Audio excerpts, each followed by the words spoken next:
My daughter-in-law smiled when she slid the papers across the table. The smile was sugar, but it didn't reach her eyes. The lawyer glanced at the papers, then at me, and when his gaze landed on my signature, his face changed. He leaned closer, as if the room itself might overhear him, and whispered, "Do you know who she is?" My son-in-law went pale. The room went so quiet I could hear the hum of the ceiling fan above us. None of them knew the truth about me, until now. Before I go any further, let me introduce myself. My name is Rosalind Mayfield, though that isn't the name the lawyer recognized. I'll get to that in time. But first, I want to know something from you. Where are you watching from today? Comment below and let me see if our stories are being shared across towns, across oceans. You'd be surprised how connected we all are. Now let me take you into that room. We were seated at a heavy oak table polished so well I could see my own reflection in its surface, a reflection that, to my children, meant nothing more than an aging woman with silver hair and hands that shook when she folded them. My daughter-in-law, Marjorie, sat across from me. She had come in her best cream-colored suit, the kind she reserved for moments she wanted to look respectable but commanding. My son-in-law, Robert, was beside her, his tie too tight, sweat gathering at the edges of his hairline. Between us sat Mr. Kane, the lawyer. I'd never met him before that day. His reputation was one of efficiency and cold precision. He had no stake in our family drama. At least I thought he didn't. Marjorie's fingers brushed the manila folder toward me as though she were granting me the privilege of touching it. "It's just a few signatures, Mother," she said, her voice clipped and polite. "Nothing complicated, just the necessary paperwork so things can be handled smoothly." I opened the folder. I saw words like transfer of property, power of attorney, permanent agreement, the kind of words that sound harmless until you realize what they're really saying. You lose everything with the stroke of a pen. I'd lived long enough to understand the weight of such words. Still, I didn't let my face betray the dread that crawled into my chest. I reached for the pen. That was when the silence cracked. Mr. Kane leaned in, studying the way I wrote my name, slow, careful, a touch of old-fashioned flourish at the end of the D. His lips moved, barely audible, but I heard him as clearly as if he'd shouted, "Do you know who she is?" Robert's head snapped toward him. "What do you mean?" His voice had a thin edge, like a man suddenly afraid he was standing on ice too thin to hold his weight. The lawyer's eyes stayed on me. His knuckles whitened around the paper. He whispered again, though louder this time, This signature. I've seen it before." Marjorie frowned, irritation flickering across her polished features. "It's her name, obviously.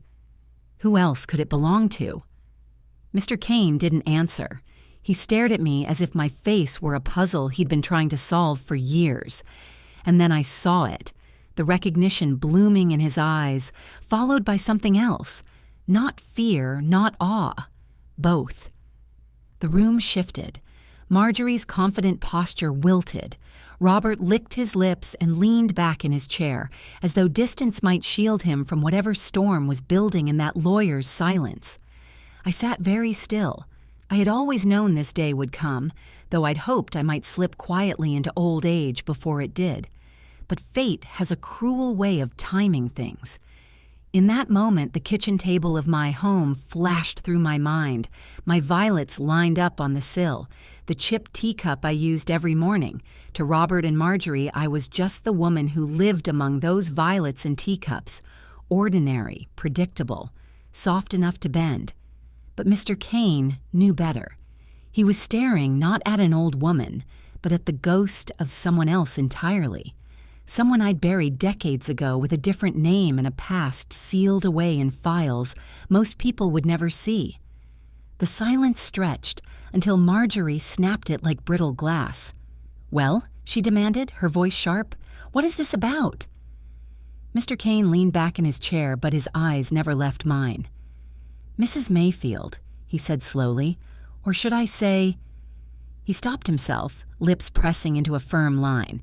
He wasn't ready to speak the name aloud, not in front of them, not yet. Robert shifted uncomfortably. He muttered something under his breath. a prayer or a curse, I couldn't tell. And me? I smiled. Not the way Marjorie had smiled when she handed me those papers. Hers was all calculation. Mine was something else. The smile of a woman who had lived through darker rooms, colder stares, and silences filled with far more danger than this one. They thought they were about to rob me of my home. They didn't realize the only thing more dangerous than taking from me was uncovering what I had kept hidden. And now, the first thread had been pulled. The air in that office was thick enough to choke on, but I didn't answer Mr. Kane's unspoken question. Not yet. The truth, once set free, can't be stuffed back into silence. Instead, I leaned back in my chair, folded my hands in my lap, and let my mind drift for a moment. Not to the sharp present, but to the soft disguise I had worn for years. To most people, I was just Rosalind Mayfield, a widow, a mother, a woman whose days were stitched together with routines so ordinary they barely deserved mention. Every morning, I rose at 6. I'd put the kettle on the stove, listen to it whistle, and pour the steaming water over a bag of English breakfast tea in the chipped porcelain cup I'd owned since I was 22. Then I'd step onto the porch, pull my cardigan tighter against the morning chill, and water the row of geraniums and violets I'd coaxed into bloom year after year.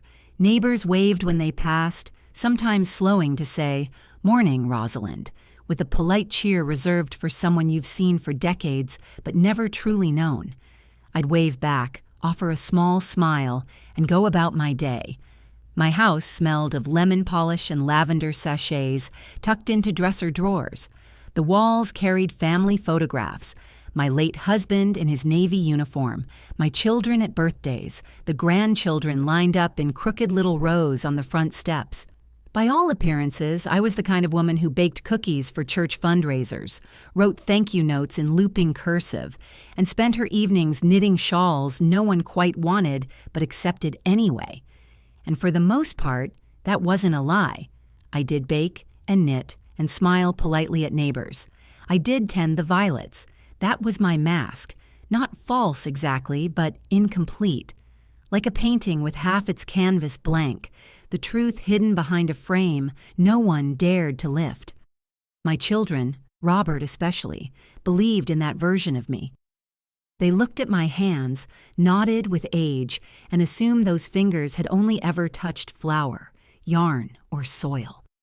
They saw the faint lines around my mouth and thought they came from laughter, not from grim determination held too long. What they never wondered was why, in all their lives, I never spoke much about my own parents, or my youth, or the years before I married their father. They never asked why certain books on my shelves were in languages no one else in the family understood, or why I kept a locked box tucked in the top of my closet, a box they were told never to touch. They had no reason to ask. Ordinary women, after all, don't keep secrets worth uncovering. And so the disguise held, for decades. Through Sunday dinners, school plays, funerals, and birthdays. Through tears and laughter and arguments over nothing at all. But a disguise doesn't erase the person beneath it.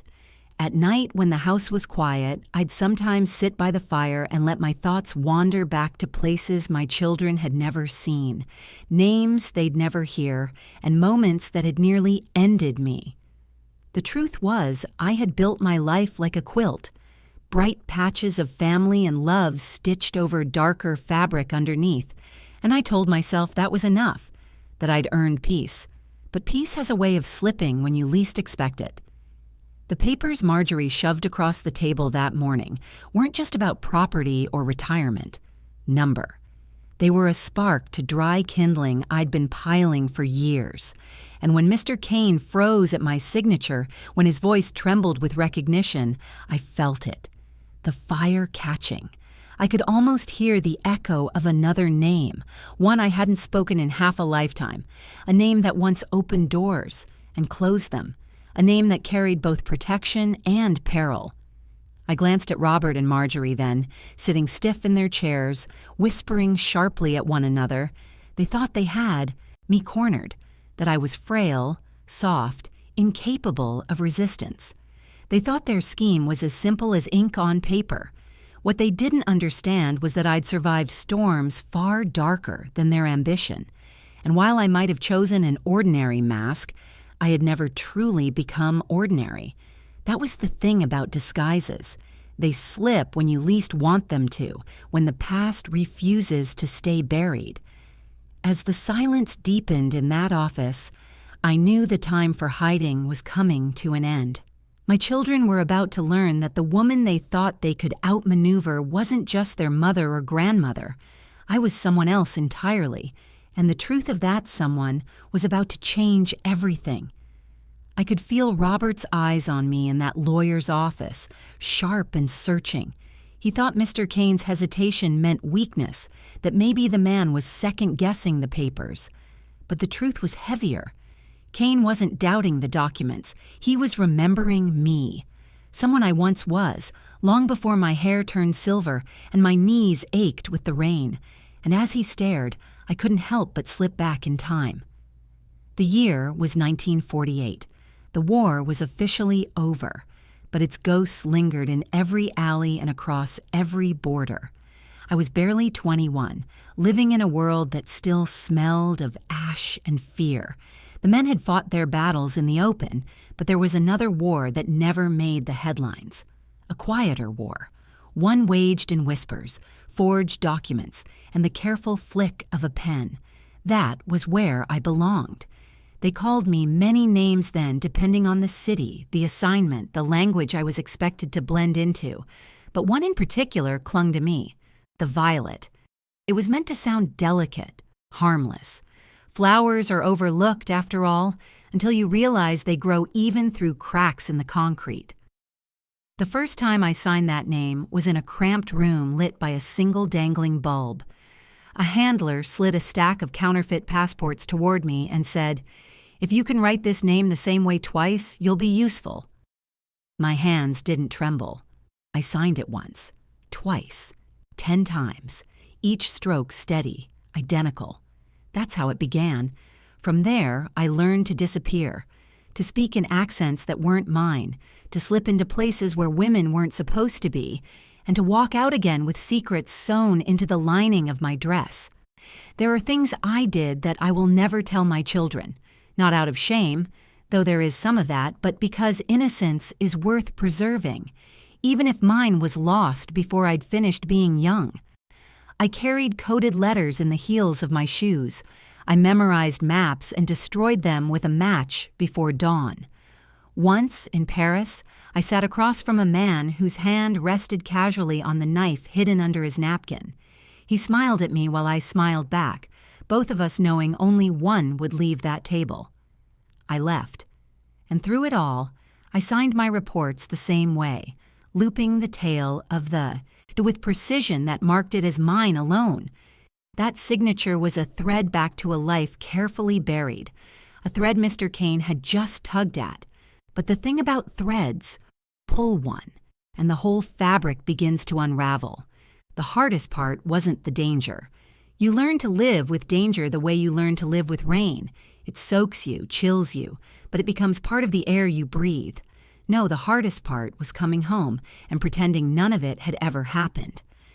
When I married Thomas Mayfield and we moved into our quiet little house, I promised myself I'd shed the violet once and for all. I hung up my old coats, locked away the papers, and took up baking and gardening. I told myself if I stitched enough ordinary days together, maybe the darker years would fade. But shadows don't vanish just because you refuse to look at them. They linger. They wait. And now, as I sat in that oak-paneled office decades later, with Marjorie's smug smile fading and Robert's hands twitching against his thighs, I realized the shadows had caught up. Kane knew. He had seen my name before. My real name. The one no one in that room had ever heard. I should have been frightened, but oddly, I wasn't. What I felt was something far sharper. Anticipation. Because a secret is only powerful as long as it's hidden. Once spoken, it changes shape. It becomes something you can hold, confront, even use. and I had spent a lifetime holding mine in silence. That silence was breaking now. I looked at Marjorie's papers again, neatly typed, so confident in their ability to strip me of my home, my voice, my freedom. She thought signatures were the tools of the powerful, the end of the matter. But signatures are stories. They carry the weight of the hands that write them, and mine carried more than she could possibly understand. I met Mr. Kane's eyes across the table. He knew, and I knew he knew. It was only a matter of time before the others found out too, and when they did, none of us would leave that room unchanged. Mr. Kane's voice had dropped to a whisper, but the words still clung to the air like smoke. "Do you know who she is?" Robert shifted in his chair, his face paling a shade lighter with every passing second. "What do you mean, who she is?" "That's my wife's mother. That's Rosalind Mayfield." The lawyer didn't answer immediately. His eyes flicked between the signature on the page and my face, as though confirming again and again that the two matched. The rhythm of his breathing had changed, faster, sharper, like a man who suddenly realized he'd stumbled into a room with a locked door and no exit. Marjorie leaned forward, her patience fraying. "Mr. Kane, if you have concerns, voice them. Otherwise, we're wasting time. This is a simple matter of property transfer, but it was no longer simple. Not for him, not for me. I shouldn't even be seeing this," he muttered under his breath. Then louder, "This signature, it belongs in sealed archives. Classified files." Robert let out a shaky laugh, the kind men use when they're trying to push back fear. "You must be mistaken. My mother-in-law has never been out of this country, unless you count church trips to Canada when she was younger." Marjorie cut in, her voice tight with irritation.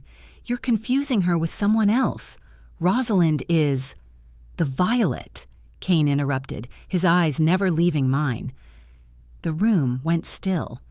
Marjorie blinked. "The what?"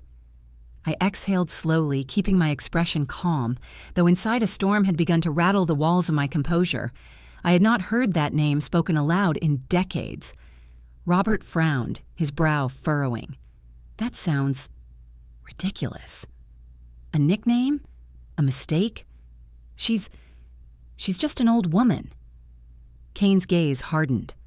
"Old women don't leave signatures in wartime intelligence files. They don't have code names whispered in the same breath as double agents and assassinations. They don't vanish from records after 1953. Silence stretched. Robert's chair scraped against the polished oak as he stood abruptly.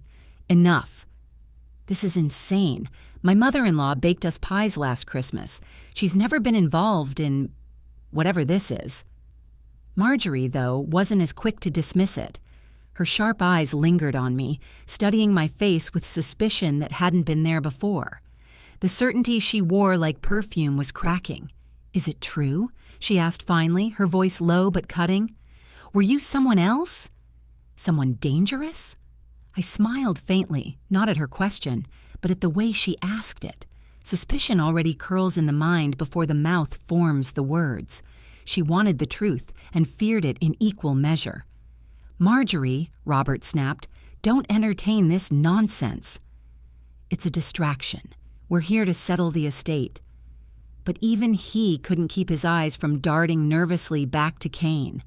The lawyer pushed the papers aside as though they were contaminated. "I cannot proceed with this," he said firmly, "not without disclosure." Not with this name staring back at me. Marjorie's jaw clenched. "What are you implying? That she's some kind of criminal?" Kane didn't answer. His silence was louder than any admission. I folded my hands on the table, my fingers steady despite the tremor of memory running through me. "Perhaps," I said softly, "it's time you understood that you don't know me nearly as well as you think." The words hung between us like the toll of a distant bell. Robert shook his head violently. "This is absurd. You're trying to derail this process with some old fairy tale. You're He stopped, looking at me then as though seeing me for the first time. His lips pressed into a thin line. "What are you hiding?" he asked. His tone wasn't curious. It was accusing. Marjorie turned sharply toward him. "Does it matter?" "If she has secrets, they're hers. What matters is the house." But her voice wavered on that last word. She had always prided herself on control, but even she was rattled.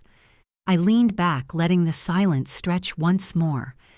I'd learned long ago that silence was often more powerful than words. People will fill it themselves with guesses, fears, and revelations they're not ready to face. Kane cleared his throat. "Mr. and Mrs. Carter," he said, turning to my children, "you should understand. If what I believe is true, the woman sitting before you isn't just your mother-in-law. She's history. The kind that doesn't rest quietly." Robert swallowed hard. "History?" "She's 78 years old. 78 years, Kane corrected softly, and still carrying a name that once unsettled entire governments. The color drained from Robert's face. Marjorie's lips parted as though to argue, but no words came. As for me, I simply adjusted the scarf around my shoulders and gave the smallest of smiles, because I knew what they did not. This was only the beginning. Robert was the first to break. His voice cracked as he slammed a palm against the polished oak table. "This is absurd. She's an old woman. She gardens. She forgets her reading glasses. You're telling me she's some kind of ghost from the Cold War?" Mr. Kane didn't flinch. He simply slid the papers back into his briefcase as though removing them from sight could lessen their weight. "I'm telling you," he said slowly, "that her name, her signature, does not belong in a file of quiet domestic life. It belongs in sealed archives, files that don't get unsealed for another 20 years. Robert laughed, but there was no humor in it. He looked at Marjorie for support, but she didn't meet his eyes.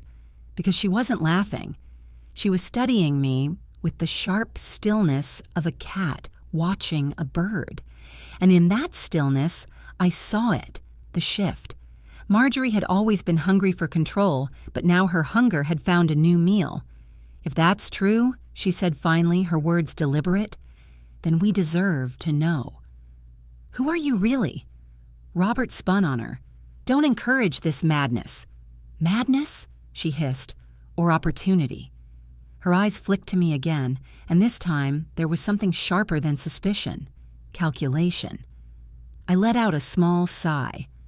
I had spent a lifetime hiding behind the folds of ordinary life, and here I was, dragged back into the light not by enemies, not by old comrades, but by family, by children who couldn't tell the difference between a signature and a confession. "You want answers," I said softly, "but I don't think you're prepared for the weight of them." Robert's face turned red. "We don't need answers. We need you to sign the papers so we can get this settled." Marjorie's hand shot out, gripping his arm hard enough to make him flinch. "Don't you see, Robert? If she's who he says she is, then this," she tapped the folder, "is nothing compared to what she's hiding." Her voice had lowered to a whisper, but greed vibrated in it like a struck string. Robert blinked, stunned at her words. "Marjorie, she's your mother. My God, you're talking like she's some vault we can raid." Marjorie's gaze stayed fixed on me. "Maybe she is." Silence fell again. Mr. Kane shifted uncomfortably in his seat, but he didn't interrupt. This was no longer about legal documents. This was a family tearing itself apart with every breath. Finally, I spoke. "When I was young," I said, my eyes drifting past them, "I learned quickly that secrets were more powerful than weapons. Guns kill men, secrets topple nations, and I carried many secrets." Robert shook his head, muttering under his breath, "Stories, just stories." But Marjorie leaned in closer. "Tell me," she pressed, "what secrets?" I gave her a thin smile, the kind that don't belong in polite company. Her jaw tightened. If you were someone important, someone dangerous, then what else have you been hiding from us? I turned my gaze on her then, sharp enough to make her recoil. Everything! The word cracked across the table like thunder. Robert slammed his chair back and stood, pacing like a trapped animal. Enough of this! I won't sit here and let you spin tales while our future, our children's future, hangs in the balance. Future? I said, my voice calm. You speak of a future built on stealing from me. From the very woman who gave you a home to sit in, food to eat, and love you never earned. His face burned crimson, but he couldn't meet my eyes. Marjorie, though, didn't flinch. Her hunger only sharpened. If it's true, she said carefully, if you were this Violet or whoever he thinks you are, then surely there's something left. Money, connections, property. Something you never told us about. There it was. Not fear, not concern, greed. And I realized then that the papers she slid across the table had never been the point. They were only the beginning. You think you've stumbled onto treasure, I said, but let me warn you, child. Some treasures are guarded by graves, and some secrets, once uncovered, don't make you rich. They bury you. Her lips parted, but no words came. For the first time since we sat down, I saw a flicker of doubt in her eyes. Robert returned to his seat, his hands trembling as he rubbed them together. So what now? Are we supposed to believe you're some relic of a forgotten war? I tilted my head. Belief is irrelevant. The truth stands whether you choose to face it or not. And with that, I leaned back again, letting the weight of silence press down on them. Because silence, as I'd learned long ago, can be deadlier than any admission. I looked at the three of them. Robert, pale and trembling. Marjorie, sharp-eyed and hungry. Mr. Kane, clutching his briefcase like a shield. And I realized the silence had stretched as far as it could go. The room was suffocating with questions. If I didn't speak, someone else would try to answer for me. So I spoke. You want to know who I was? My voice came out steady even. Fine, I'll tell you one story. One. And then you can decide if I'm the woman you think you know or someone else entirely. Robert scoffed, but his laugh died quickly in his throat. Marjorie leaned forward, her nails tapping against the table in anticipation. Kane sat back, eyes fixed on me, as if bracing for words he'd never thought he'd hear spoken aloud.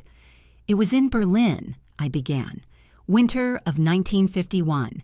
The city was split, not officially, not yet, but lines were drawn in whispers long before they were painted on walls.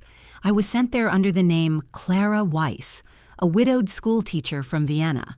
My job was simple, or so they told me. Carry a letter from one side of the city to the other, a letter that contained nothing but grocery lists, recipes, and a sketch of a child's toy. Robert rolled his eyes. That's it? That's what we're supposed to believe? I ignored him. Only those lists weren't recipes. They were codes. The toy wasn't a toy at all. It was a cipher key. That letter, folded neatly in my handbag, contained enough information to expose half a dozen embedded agents. People who, if discovered, would never see another sunrise. I remember the snow that night. Thick, heavy flakes that muffled the world. I was walking along a narrow street when I felt it. That sensation that someone is following you. Your body knows before your mind does. My steps quickened. So did theirs. I ducked into a cafe, ordered tea I didn't drink, and waited. He followed me in. Tall, heavy-set, coat too big for his frame. He pretended to read a newspaper, but his eyes never left me. When I left, he left. By the third street, I knew what I had to do. There was a tram waiting, its doors open. I stepped on, pushed my way through the crowded car, and when the doors closed, I pressed the letter into the hands of a man I'd never seen before, a contact arranged by nothing more than a red scarf and a copy of Der Spiegel under his arm. The tram lurched forward. The man gave the faintest nod, then vanished at the next stop. I stepped off at the one after that, empty-handed. My follower caught up to me. He smiled as though we were old friends. His breath smelled of smoke. "You're far from Vienna," he said, and then he reached for my arm. I don't remember deciding. My body just moved, a knee to his stomach, sharp and quick. I twisted free, ducked into an alley, and didn't stop running until the bells of midnight mass drowned out my heartbeat. I paused, letting the weight of the memory settle. Robert shook his head. "A story. That's all it is. You could have read it in a novel." Kane's voice was low, but firm. "It's not a story. I've read the debrief. Operation Snow Veil. The Violet was the courier." He looked at me with something that was almost reverence. "You." The color drained from Robert's face. He sat back down heavily, his bluster evaporating. Marjorie, though, was transfixed. "So it's true," she whispered. "You weren't just mother-in-law, grandmother, baker of pies. You were more." I met her gaze. "More doesn't always mean better. It means heavier. It means the weight of names you never get to speak, the faces of people you couldn't save, the cost of survival." Her lips pressed together, but the gleam in her eyes didn't dim. Greed, ambition. Call it what you like. She saw not the cost, only the value. "You see," I continued, softer now, "the life you think I lived, the quiet house, the violets, the knitting needles, that was my penance, my way of burying the violet once and for all. I didn't want my children growing up in the shadow of that world. I wanted them to believe their mother was ordinary." Kane spoke again, quietly. "But signatures don't forget. Neither do archives." And that was when I realized the true danger. Not Robert with his red face and trembling hands, not even Marjorie with her cold hunger. The danger was that if Kane had recognized me, others might as well. And if the Violet's name was stirring again, it meant the past wasn't done with me yet. For a long moment, no one spoke. The air in the lawyer's office felt heavier, as though the walls themselves were leaning closer to listen. Robert sat slumped, his earlier anger replaced by something closer to fear. Marjorie's eyes still gleamed with calculation. And Kane.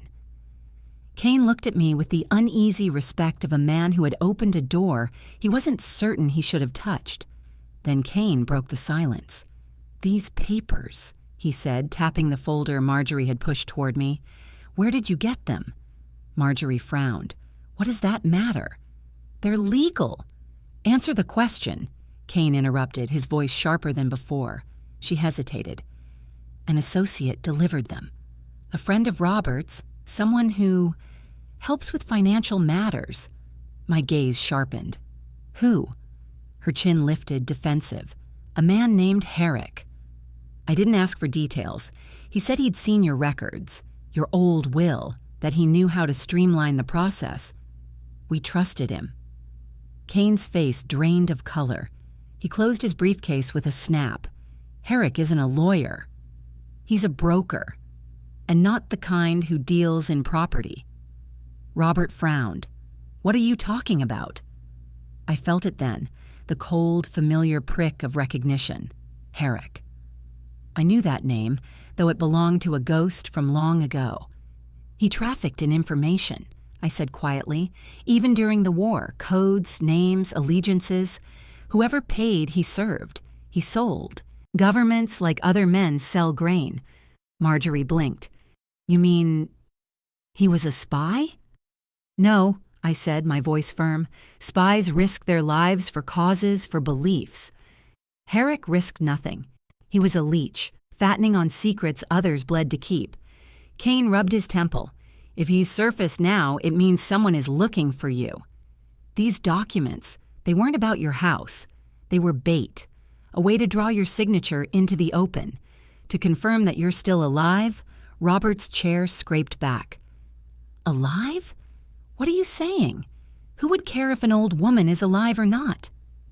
"Old enemies," Kane said. "Or worse, old allies." People who never forgot the violet Marjorie's lips parted. For the first time, the hunger in her eyes wavered, giving way to fear. You mean they'll come after us? I met her gaze evenly. No, Marjorie. They'll come after me. But you're standing awfully close to the target. The silence that followed was colder than any winter I remembered. Robert swallowed hard, his face ashen. This can't be real. You're just my mother-in-law. You raised Susan and Peter. I did all those things, I interrupted, and I would do them again. But that doesn't erase who I was before. Every pie I baked, every hymn I sang in church. They were built on a foundation of secrets, and now those secrets are stirring. Cain leaned forward. You need protection. If Herrick is involved, he's not working alone. He never does. I shook my head. Protection only paints a bigger target. The more noise, the faster they'll find me. No, the only way is to face this head on. Robert's voice broke. Face what? What are you saying? That men are going to come knocking at our door because of you? I looked at him steadily. Yes. Marjorie pushed the papers toward me again, though her hand trembled now. Then all the more reason to sign. Transfer the property. Let us handle it. You can disappear. Live quietly. We'll deal with whatever comes. I almost laughed. You? Deal with men who carve secrets into the bones of the living, who swallow whole families without leaving a trace. Marjorie, you'd last less than a day in their world. Her mouth snapped shut, but her eyes betrayed her. For the first time, she wasn't just scheming, she was afraid. Cain stood abruptly, gathering the papers and stuffing them back into his briefcase. This meeting is over. I need to make calls, discreet ones. You shouldn't be here when Herrick's men come looking. Robert buried his face in his hands. This is madness. All of it. Why didn't you tell us? Why didn't you warn us? I let out a long, weary breath. Because I wanted you to live ordinary lives. I wanted you to believe your mother, your wife's mother, was nothing more than a quiet old woman with violets in the window and soup simmering on the stove. I didn't want you to know what it meant to be hunted, to always glance over your shoulder, to wake in the night and listen for footsteps that don't belong. My voice softened. I wanted you to be free of that, but freedom, like secrets, comes at a cost. And as Cain ushered us from the office, I realized the cost was about to be paid again, this time not by me alone, but by everyone sitting at that table. The ride home from Cain's office was suffocating. Robert drove like a man in a trance, gripping the wheel too tightly, his knuckles white against the leather. Marjorie sat beside him, silent for once, though her silence was louder than any words. I sat in the back watching the streets blur past, each lamppost slicing the night into neat fragments. When we reached the house, Robert killed the engine and just sat there. This can't be real, he muttered. It just can't. But it was. Inside, the air smelled of lemon polish and the faint smoke of the wood stove. It should have been comforting, familiar. Instead, the house felt brittle, like glass about to shatter. Marjorie broke the silence first. She turned on me, eyes bright and sharp again. So what happens now? Do they come knocking? Do they drag us into your mess? Because if that's true, Rosalind, you've doomed us all. Robert bristled. Don't talk to her like that. Don't be naive, she snapped back. You heard what Cain said. If Herrick is involved, this isn't just about her. It's about all of us now. I lowered myself into my armchair, the one by the window where I'd sat through storms and summers alike, and folded my hands. If they come, I said, they'll come for me. Not for you. I've carried this weight alone for decades. I can do it again. Robert's voice shook. But you're not young anymore. What if they... He stopped, swallowing hard. I looked at him. My son-in-law, the man who had married into my family but never truly believed he was part of it. His fear was real now, not greed, not arrogance. Fear. "You'd be surprised," I said softly, "what an old woman can still do when she has to." That was when the knock came. 3 raps, firm, not neighborly. Robert froze. Marjorie's hand flew to her mouth. I rose slowly, my knees protesting, and crossed the room. I didn't open the door immediately. Instead, I pressed my ear to the wood. A pause. Then a voice. "Mrs. Mayfield." Or should I say, Violet. The sound of that name spoken aloud in the present froze the blood in my veins. I turned back to Robert and Marjorie. "Stay here." Marjorie's face drained of color. "You can't just—" "I can," I cut her off, "and I will." I opened the door. The man standing there wore a dark coat, the kind cut to hide weapons. His hair was gray at the temples, but his eyes were sharp, predator's eyes. Behind him, 2 others waited in the shadows by the street lamp. "Herrick sends his regards," the man said. His smile thin and cold. I met his gaze evenly. "I thought rats like him drowned years ago." His smile widened. "Not all rats. Some of us learn to swim," Robert's voice carried from behind me. "Who is it?" I raised a hand, silencing him. The man's eyes flicked over my shoulder. "Family," he said.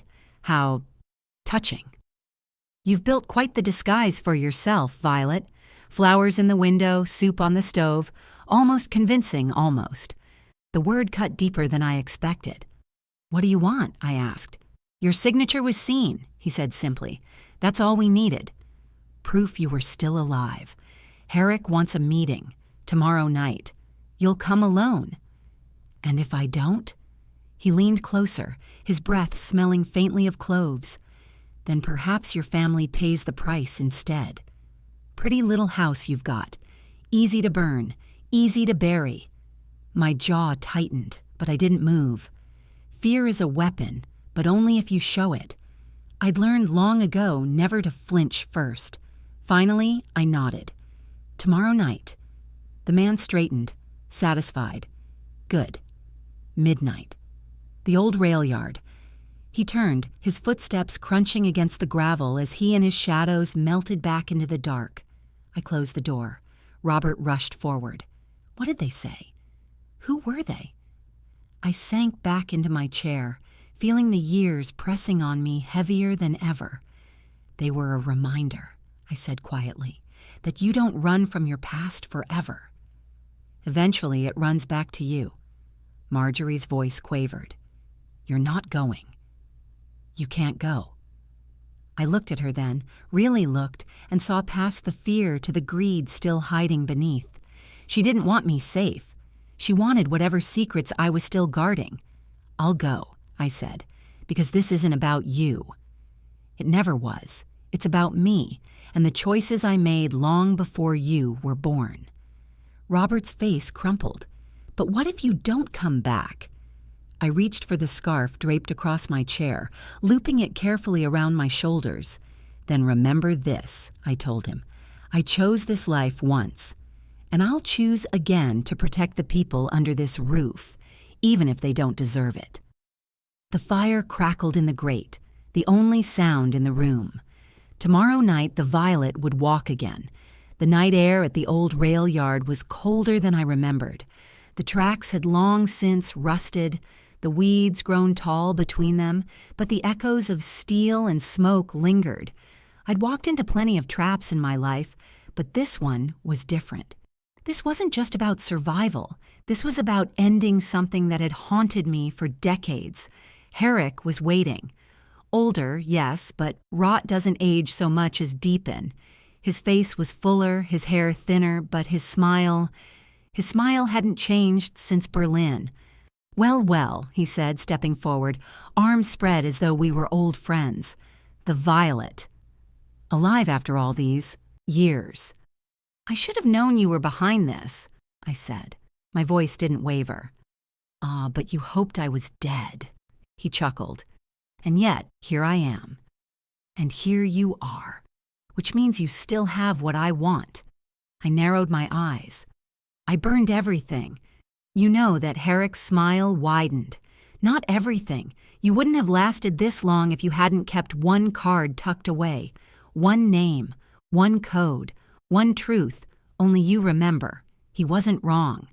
There were things I'd never written down, things too dangerous to trust to paper. But he was wrong about one thing. I hadn't kept them for leverage. I'd kept them because memory is both a burden and a shield. You dragged my family into this, I said. That was your mistake. He shrugged, unbothered. Collateral. You've lived a quiet little life, Rosalind, but you know as well as I do, quiet never lasts. Tell me what I want and I'll leave you and your brood in peace. For a moment, I let the silence stretch. His men stood behind him, shadows in the dark, waiting. My heart beat steady, not fast. Fear was there, yes, but it had sharpened into something else. Resolve. I took a step closer. Do you know what the difference is between you and me, Herrick? He tilted his head, amused. Enlighten me. You sell secrets. I kept them, and with that, I whispered something into his ear. A name. One he hadn't expected, one that made his smirk falter for the first time in his life. A name tied to debts he had long concealed, debts that could bury him if they surfaced. He stumbled back, his face pale in the moonlight. You wouldn't. I already have, I said softly. Consider this your end, Herrick.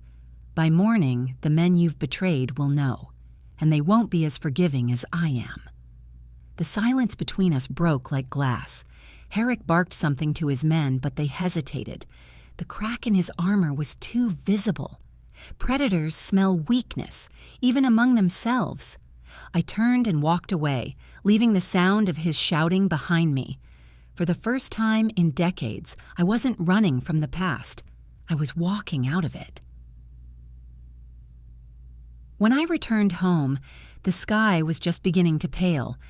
Robert sat in the kitchen, hunched over the table, his face drawn with worry. Marjorie hovered by the window, her sharpness dulled by a night without sleep. "You're back," Robert breathed, relief flooding his voice.